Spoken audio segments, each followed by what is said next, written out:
ಓಂ ಸಾಯಿರಾಮ್. ನನ್ನೆಲ್ಲ ಸಾಯಿ ಮಕ್ಕಳಿಗೆ ಸಾಯಿ ಬಾಬರ ಕಡೆಯಿಂದ ವಂದನೆಗಳು. ಬಾಬಾ ಹೇಳುತ್ತಿದ್ದಾರೆ, ಇವತ್ತಿನ ದಿನ ಯಾರೆಲ್ಲ ಹುಟ್ಟುಹಬ್ಬವನ್ನು ಆಚರಿಸಿಕೊಳ್ಳುತ್ತಿದ್ದೀರೋ ಅವರಿಗೆಲ್ಲ ಬಾಬಾ ಕಡೆಯಿಂದ ವಂದನೆಗಳು.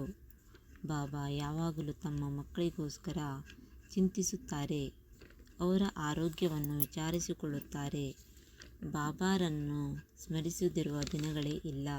ಸ್ನೇಹಿತರೆ, ಶಿರಡಿಯ ಸಾಯಿ ಬಾಬಾರವರು ಮಾನವೀಯತೆ, ಸಮಾನತೆ ಮತ್ತು ನಿಷ್ಠೆಗೆ ಒತ್ತಾಯಿಸಿದ ಪವಿತ್ರ ವ್ಯಕ್ತಿಯಾಗಿದ್ದಾರೆ. ಅವರು ಹೇಳಿದ ಹಿತವಚನಗಳು ಜೀವನದ ಬದಲಾವಣೆಗೆ ಪ್ರೇರಣೆ ನೀಡುವಂತೆ ಇದೆ. ಶಿಷ್ಯನ ಬುದ್ಧಿವಂತಿಕೆ. ಶಿರಡಿಯ ಪುಣ್ಯಭೂಮಿಯಲ್ಲಿ ಪ್ರತಿದಿನವೂ ನೂರಾರು ಜನರು ಸಾಯಿಬಾಬಾರನ್ನು ಕಾಣಲು ಬರುತ್ತಿದ್ದರು. ಬಾಬಾರವರು ತಮ್ಮ ಅನುಗ್ರಹದಿಂದ ಎಲ್ಲರ ಸಮಸ್ಯೆಗೆ ಪರಿಹಾರ ನೀಡುತ್ತಿದ್ದರು. ಸಾಯಿಬಾಬಾರವರು ಧರ್ಮ, ಜಾತಿ, ಭಾಷೆ ಎಂಬ ಎಲ್ಲ ಭೇದಗಳಿಗೂ ಮೀರಿ ಎಲ್ಲರಿಗೂ ತಮ್ಮ ಪ್ರೀತಿ ಮತ್ತು ಉಪದೇಶವನ್ನು ನೀಡುತ್ತಿದ್ದರು.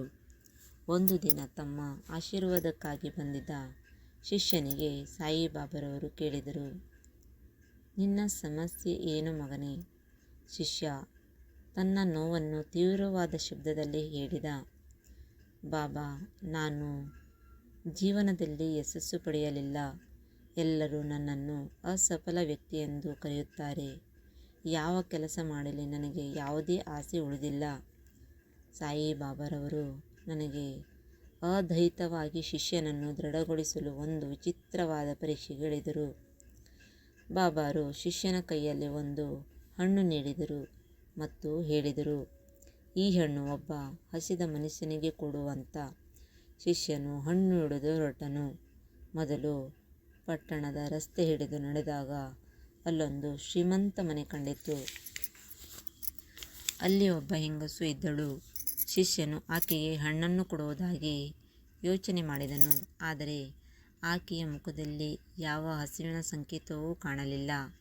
ಹತ್ತಿರದಲ್ಲಿದ್ದ ಮಕ್ಕಳ ಗುಂಪನ್ನು ಗಮನಿಸಿದ ಶಿಷ್ಯನು ಕೇಳಿದ, ನೀವು ಹಸಿವಾಗಿದ್ದೀರಾ? ಒಬ್ಬ ಬಾಲಕ ಸಂತೋಷದಿಂದ ಹೇಳಿದ, ಹೌದು, ನನಗೆ ಹಸಿವಾಗಿದೆ, ತಿಂಡಿ ಕೂಡ ಆಗಿಲ್ಲ.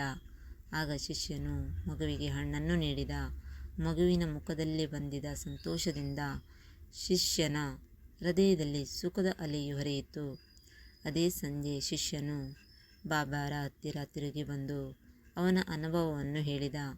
ಸಾಯಿಬಾಬಾರವರು ಅವನಿಗೆ ದೃಢವಾಗಿ ಹೇಳಿದರು, ಜೀವನದಲ್ಲಿ ಯಶಸ್ಸು ಅಂದರೆ ಹಣ ಅಥವಾ ಯಶಸ್ಸು ಮಾತ್ರ ಅಲ್ಲ ಮಗನೇ. ನಿನಗೆ ಬೇಕಾದದ್ದು ಸಹಾನುಭೂತಿ ಮತ್ತು ಹಿತಪೂರ್ಣ ಕೃತ್ಯಗಳು.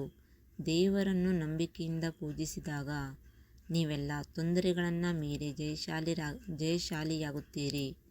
ಉಪದೇಶ ಏನೆಂದರೆ, ಸಾಯಿಬಾಬಾರ ಈ ಕಥೆಯು ನಮ್ಮ ಜೀವನದ ಅವಿಭಾಜ್ಯ ಅಂಗವಾಗಿದೆ. ಬಾಬಾರವರು ನಮಗೆ ಯಾವ ಸಂದೇಶವನ್ನು ನೀಡುತ್ತಾರೆ ಎನ್ನುವುದು ಸ್ಪಷ್ಟವಾಗಿದೆ. ಕರುಣೆ, ವಿಶ್ವಾಸ ಮತ್ತು ಸತ್ಕಾರ್ಯಗಳನ್ನು ನಮ್ಮ ಜೀವನದಲ್ಲಿ ಅಳವಡಿಸಿಕೊಳ್ಳಬೇಕು. ಓಂ ಸಾಯಿನಾಥಾಯ ನಮಃ. ಹರೇ ಕೃಷ್ಣ ಕೃಷ್ಣ ಕೃಷ್ಣ ಹರೇ ಹರೇ, ಹರೇ ರಾಮ ರಾಮ ರಾಮ ಹರೇ ಹರೇ. ಹರೇ ಸಾಯಿ ಸಾಯಿ ಸಾಯಿ ಹರೇ ಹರೇ. ಹರೇ ಬಾಬಾ ಬಾಬಾ ಬಾಬಾ ಹರೇ ಹರೇ. ಹರೇ ದತ್ತ ದತ್ತ ದತ್ತ ಹರೇ ಹರೇ. ಅಖಿಲಾಂಡ ಕೋಟಿ ಬ್ರಹ್ಮಾಂಡ ನಾಯಕ ರಾಜಾದಿರಾಜ ಯೋಗಿರಾಜ ಪರಬ್ರಹ್ಮ ಶ್ರೀ ಸಚ್ಚಿದಾನಂದ ಮಹಾರಾಜ್ ಕಿ ಜೈ.